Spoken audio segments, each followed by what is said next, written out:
Thank you very much, dear Ruslan, Mr. Chairman of the Verkhovna Rada, dear Mr. Prime Minister, all participants, thank you for this very special format of the gathering. Dear participants, our dear guests, dear leaders and representatives of the parliaments of our friends, European states, dear friends, I am grateful to you that we have all gathered here today. Today, we are in Bucha, in our Ukrainian city, where 3 years ago, the world first began to grasp the full extent of Russian aggression against Ukraine and Ukrainian people. The world then saw civilians killed on the streets of Bucha. Like in this video, saw evidence of abuse, saw evidence of torture, that showed that this is not just a war of one state against another, but a full-scale confrontation between two systems, our shared European system, where human life and dignity matter, and the Russian system, where anyone can be killed, anyone can be abused, anyone can be deprived of their home. It was here, on the streets of our city of Bucha, that the world saw exactly what the Russian system is like, and what people raised by their system and their state are like. And after that, no one can say they don't know or don't understand what happened in Bucha, as well as in many other Ukrainian cities and many of our small villages. From the village of Yahidne, in the Chernihiv region, where the Russian occupiers kept all the villagers in a school basement for more than 3 weeks, to our Mariupol, which was devastated and completely burned by Russian strikes. We remember the tragedy of every such city in Ukraine, every village. Everyone sees what happened to Bakhmut, what happened to Avdiivka, Vuhledar, and many other cities, towns, and villages of ours that have virtually ceased to exist. They are nothing but ruins, because this is what comes with the Russian flag. We remember each Russian strike. We remember how they destroyed our people, our prisoners of war, in Olenivka. We remember how people were tortured in Izolyatsia in Donetsk, a prison that became the embodiment of the Russian world. One of the most significant and most telling symbols of the Russian system and this Russian war against Ukraine is the graves of ordinary people in the yards of their own homes. This can never be forgotten. All of these are man-made catastrophes committed not only by the Russian state, but by specific individuals, specific Russian occupiers, each of whom has a name and a surname and must be prosecuted according to the law for everything they have done. We will not forgive Russia's crimes and all this war, because to forgive would mean to agree that a system like the current Russian one, a system that feeds on people, supposedly has the right to exist and to expand at the expense of other nations.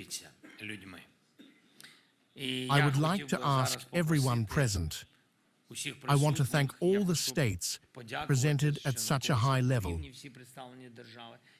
but I would like to ask us all to observe a minute of silence in memory of Ukrainians whose lives were taken by Russian aggression here in Bucha and in our other cities and villages. Thank you.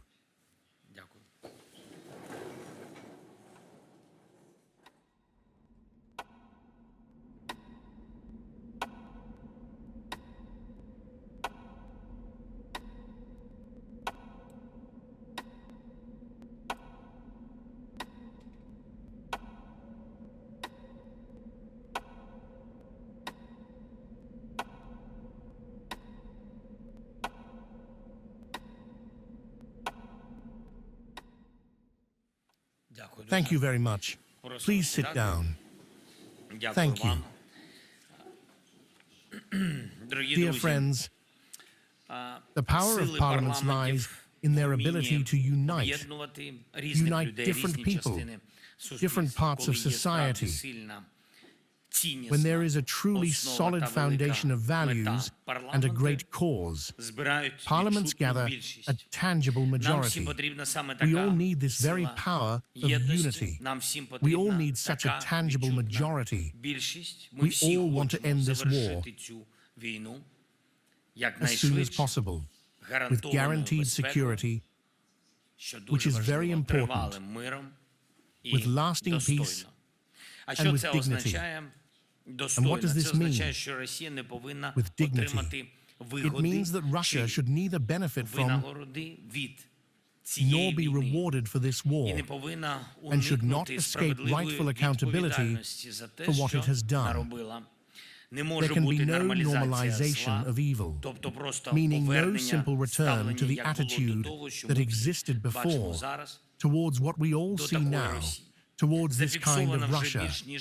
More than 183,000 crimes related to the aggression of the Russian Federation have already been documented, and this is even without access to a significant part of the temporarily occupied territory of our state, where there are thousands, possibly tens of thousands, perhaps even hundreds of thousands of crimes, and undoubtedly tens of thousands of losses. Among all this are thousands of extremely brutal atrocities, executions of prisoners, executions of civilians, rape, torture. No one in Europe would want their children, God forbid, to be in the vicinity of these Russian criminals. We need an effective international law to guarantee the protection of our people and all European society from such threats. Justice must be served to prevent evil from proliferating. Pressure on Russia and sanctions against it are necessary to ensure that the war and abuse do not expand further. Everyone understands this.